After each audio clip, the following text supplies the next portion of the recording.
Hello friends, कैसे हैं आप सब। तो डियर, आज के क्लास में हम लोग क्लास 6 का चैप्टर 7 अशोक, इस चैप्टर से रिलेटेड जितने भी टॉप मोस्ट एमसीक्यू है उसको हम लोग डिस्कस करने वाले हैं। तो देखिए, हम लोग यहाँ पे क्लास 6 to 8 की एनसीईआरटी की बुक का एक एक चैप्टर का एक एक लाइन को डिस्कस करते हैं। उसके साथ साथ हम लोग उस चैप्टर का एमसीक्यू भी करते हैं। उसके बाद जो है हम लोग आपको प्रीवियस ईयर क्वेश्चन सीटेट का कम से कम एटलीस्ट 10 साल का सीटेट का प्रीवियस ईयर क्वेश्चन भी करने वाले हैं। तो चलिए हम लोग स्टार्ट करते हैं आज का क्लास डियर। तो अगर आप अभी तक ज्वाइन नहीं किए हैं हमारा क्लास, तो प्लीज़ आप चैनल को सब्सक्राइब कर लीजिए। और अभी तक आप नहीं देखे तो आप हमारे प्लेलिस्ट पे जाके देख सकते हैं। बहुत ही अच्छी तरीके से हम लोग एक एक चैप्टर को यहाँ पे डिस्कस किए हुए हैं। तो चलिए हम लोग स्टार्ट करते हैं आज का क्लास। पहला क्वेश्चन देखिए, जब एक ही परिवार के सदस्य एक के बाद एक शासक बनते हैं तो फिर उस परिवार को अक्सर डैश कहा जाता है, राजवंश, सम्राट, मौर्य और महाजनपद। तो जहाँ पे देखिए, अगर जब एक ही परिवार के सदस्य के बाद एक शासक बनता है तब उस परिवार को हम लोग क्या कहते हैं, राजवंश कहते हैं। तो आंसर ए जो रहेगा ये इसका करेक्ट आंसर हो जाएगा। नेक्स्ट क्वेश्चन है, साम्राज्य राज्यों से कैसे भिन्न है। साम्राज्य राज्यों से बड़े होते हैं। देखिए, राज्य से तो बिल्कुल बड़ा होता है, ये तो बिल्कुल सही है। फिर राज्यों को बड़ी सेनाओं द्वारा संरक्षित करने की आवश्यकता है। जब राज्य से साम्राज्य बड़ा होता है तो उसे सेनाओं की ज़्यादा ज़रूरत होती है। नेक्स्ट है, साम्राज्यों को बड़ी संख्या में अधिकारियों की आवश्यकता होती है जो एक कर एकत्र करें। अब देखिए, अगर वो सेना रख रहे हैं तो हर एक चीज़ के लिए जो है उन्हें भी कर जैसे कि हर एक काम के लिए यहाँ पे कर लगाया जाता था। जैसे कि कोई किसान है तो उसकी फसलों पर कर लगाया जाता था। तो इस सब काम के लिए इन्हें अधिक अधिकारियों की ज़रूरत पड़ती थी। तो आंसर क्या हो जाएगा, आंसर डी जो रहेगा ये इसका करेक्ट आंसर हो जाएगा।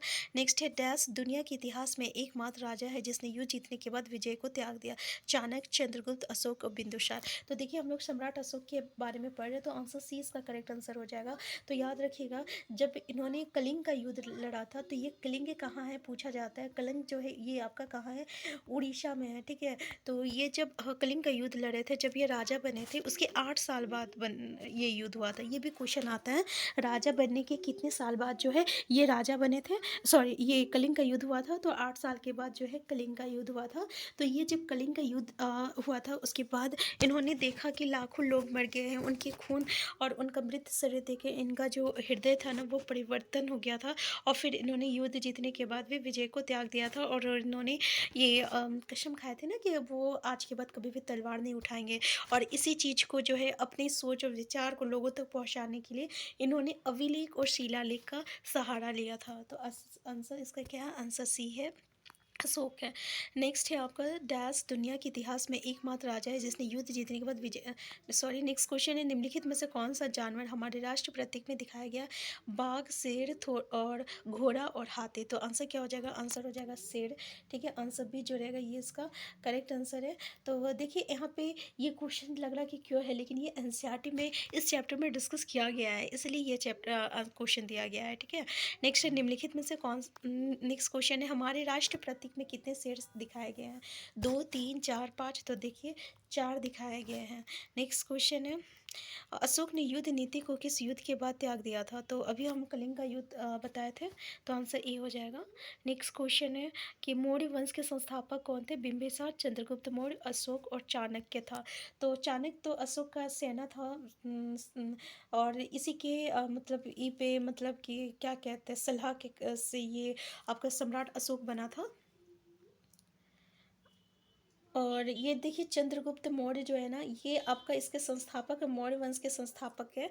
और इन्होंने इस ये बिंबिसार की इसका इसका पुत्र कौन है, तो बिंबिसार है। और बिंबिसार का पुत्र कौन है, तो अशोक है। तो कभी कभी क्वेश्चन आपसे ये पूछ लिया जाता है कि सम्राट अशोक किसका पुत्र है। तो ये किसका हो जाएगा, चंद्रगुप्त मौर्य का पुत्र हो जाएगा। चंद्रगुप्त मौर्य इसका कौन लगेगा, दादा लगेगा। और चंद्रगुप्त का बेटा कौन है, बिंबिसार है, ठीक है। ये तो याद रखिएगा। तो इसमें क्या हो जाएगा, आपका आंसर बी हो जाएगा, ठीक है, आंसर बी। नेक्स्ट क्वेश्चन है आपका, तो देखिए ये थोड़ा सा ये देख लीजिए, हम इसको सेनापति मतलब ये महामंत्री थे। चाणक्य जो था ना वो चंद्रगुप्त मौर्य ये चंद्रगुप्त मौर्य का महामंत्री था, ठीक है। तो याद रखिएगा। नेक्स्ट क्वेश्चन है आपका, कलिंग किस राज्य में है, उत्तर प्रदेश में, मध्य प्रदेश में, उड़ीसा में। तो हम आपको बताए थे, आंसर सी हो जाएगा, उड़ीसा में है। नेक्स्ट क्वेश्चन है, अर्थशास्त्र किसने लिखा। तो अशोक ने, बिंदुसार, चंद्रगुप्त और चाणक्य। तो किसने लिखा था, आंसर डी हो जाएगा, चाणक्य ने लिखा था। नेक्स्ट है, अशोक ने किस धर्म का पालन करने को कहा था? धम्म, हिंदू, मुस्लिम, ईसाई। तो इसमें आंसर हो जाएगा आंसर ए धम्म हो जाएगा। नेक्स्ट क्वेश्चन है सर्वप्रथम ब्राह्मी लिपि को किसने पढ़ा? हेनरी बेथम, जेम्स प्रिशप और जेम्स मिल। आंसर हो जाएगा आंसर से जेम्स प्रिशप। देखिए ये इन्होंने ब्राह्मी लिपि यानी अशोक का जो अभिलेख है वो ब्राह्मी लिपि में लिखा गया था, जिसको सबसे पहले जो है जेम्स प्रिशप ने पढ़ा था।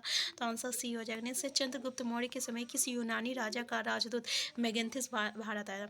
Seleucus, Porus, Hitler, Lenin. तो आंसर क्या हो जाएगा? आंसर ए हो जाएगा, सेल्यूकस हो जाएगा। नेक्स्ट क्वेश्चन है किस युद्ध को जीतने के बाद अशोक का मन दुख से भर गया था? तक्षशिला, कलिंग, उज्जैनी और सुरबनगिरी। हम लोग बताए थे ना, आंसर बी हो जाएगा कलिंग युद्ध। नेक्स्ट है अशोक के राजा बनने के कितने वर्ष बाद कलिंग युद्ध हुआ था? 2, 4, 8। हम डिस्कस किए थे, आंसर डी हो जाएगा, 8 वर्ष के बाद हुआ था। नेक्स्ट है अशोक के साम्राज्य में जनपदीय न्यायालय के न्यायाधीश को क्या कहा जाता है? ग्रामिक, संहारता, पुरोहित और राजुक। देखिए राजुक कहा जाता है। नेक्स्ट क्वेश्चन है आपका कलिंग युद्ध में कितने लोगों की मृत्यु हुई थी? 1 लाख लोगों की मृत्यु हुई थी। आंसर बी हो जाएगा। नेक्स्ट है किसके उपदेश ने सम्राट अशोक को प्रभावित किया? महावीर और क्या है कन्फ्यूशियस से महात्मा बुद्ध और ईसा मसीह। तो आंसर क्या हो जाएगा? तो किसका उपदेश? तो देखिए यहाँ पे हम लोग महात्मा बुद्ध को तो और महावीर के बारे में जानते हैं, तो आंसर क्या हो जाएगा? आंसर सी हो जाएगा, महात्मा बुद्ध हो जाएगा। जब कलिंग का युद्ध हुआ था ना, तब ये जो है इनका हृदय परिवर्तन हुआ था, तब ये बौद्ध धर्म को अपना लिए थे। ठीक है, तो आंसर क्या हो जाएगा? और उस इसके मतलब उपदेश से ये काफ़ी प्रभावित हुए थे, तो आंसर सी इसका करेक्ट आंसर हो जाएगा। नेक्स्ट है किसके उपदेश? नेक्स्ट क्वेश्चन है मौर्य वंश का प्रमुख राजा कौन था? तो प्रमुख राजा चंद्रगुप्त मौर्य, बिंदुसार, अशोक। तो क्या हो जाएगा? आंसर डी हो जाएगा, ये सभी कोई थे। नेक्स्ट क्वेश्चन है आपका सम्राट अशोक कहाँ का शासक था? काशी, मगध, वैशाली और कलिंग।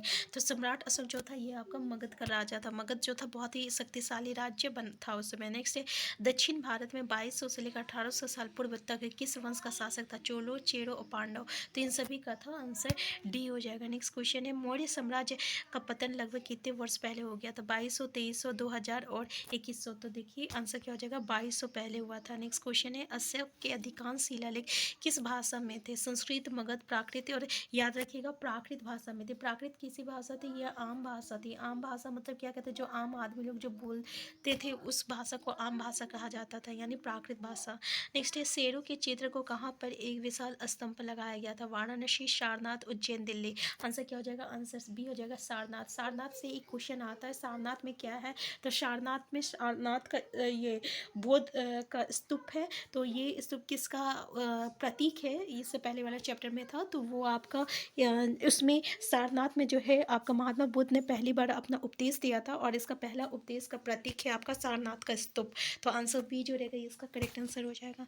नेक्स्ट क्वेश्चन है इतिहास के महानतम राजाओं में से एक राजा कौन था? अशोक, धनान। तो पता है भाई इसका आंसर ए अशोक। हम लोग अशोक के बारे में पढ़ रहे हैं। नेक्स्ट है कलिंग डैश का प्राचीन नाम है? तटीय उड़ीसा, पश्चिम बंगाल, पश्चिमी उड़ीसा, पूर्वी बंगाल। आंसर हो जाएगा तटीय उड़ीसा हो जाएगा, आंसर ए हो जाएगा। नेक्स्ट क्वेश्चन है चंद्रगुप्त के किस शासक ने मौर्य शासन की स्थापना में सहायता की थी? अशोक, कौटिल्य और तो चंद्रगुप्त के किस शासक ने? देखिए क्या हो जाएगा आपका? कौटिल्य हो जाएगा, आंसर बी हो जाएगा।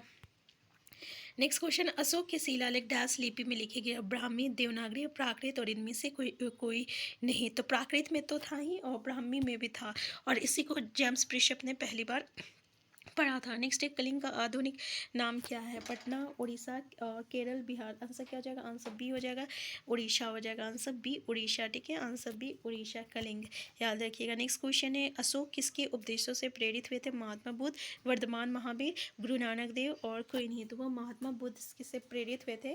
ठीक है, तो याद रखिएगा। तो यहाँ पे जो है हम आपको बता दे रहे हैं कि यहाँ से अशोक, सम्राट अशोक का अभिलेख से और शिलालेख से, ठीक है, क्वेश्चन आया था आपका।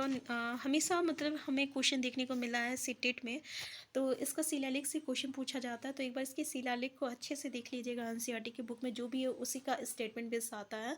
ठीक है, तो इसकी शिलालेख में से याद रखिएगा 14 शिलालेख है, और 14 शिलालेख में जो 13वां शिलालेख है ना, उसी में आपका ये जो कलिंग युद्ध है ना, तो कलिंग युद्ध का वर्णन देखने को मिला है।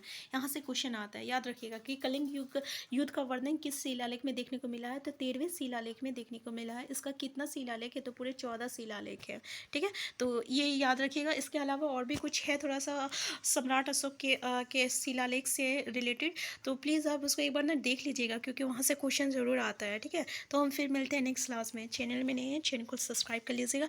डियर, हमारा इंटेंशन आपका टाइम वेस्ट करना बिल्कुल नहीं है। अगर आपको लगता है कि हम थोड़ा सा स्पीडली है तो प्लीज़ हमें कमेंट बॉक्स में ज़रूर बताइएगा। हम फिर मिलते हैं। चैनल में नए हैं, चैनल को सब्सक्राइब कर लीजिएगा। Thank you.